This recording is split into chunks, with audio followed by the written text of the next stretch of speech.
Po savaitgalį siautusio uragano keli tūkstančiai gyventojų vis dar neturi elektros. Kai kurie kaimai be elektros gyvena jau antrą parą. Vieną kartą buvo čia mums elektrai, per kunci trenkis, va į tą štolpą, Jėzus Marija, kas čia dėjos. Vyrs man sėdėjo ten patvartė, o nukeltą mažuoji mus keimi čia. O aš pravažiuoju ir pravertus langą.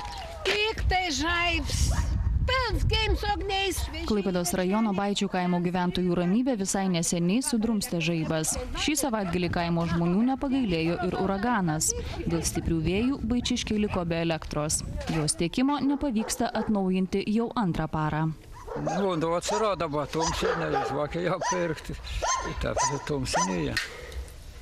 Elektra dingo sekmadienį vakare. Žmonės sako, kad taip ilgai be šiuolaikinių patogumų dar nebuvo likę.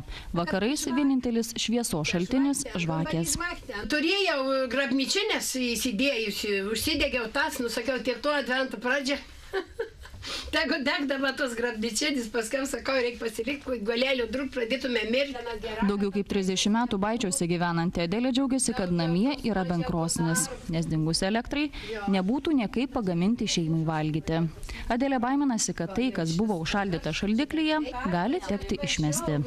Šaldytus, nu tai ką, šaldytus, va, viskas, va. Čia ir mėsa sukrauta, viskas, jau lašvarų, tašt, viskas, va. Atsileidė.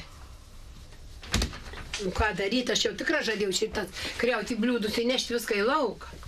Baičiai ne vienintelis kaimas gyvenantis be elektros. Klaipėdos rajone Daviluose daugelį vartotojų elektra jau tiekiama, bet vandens turi dar ne visi.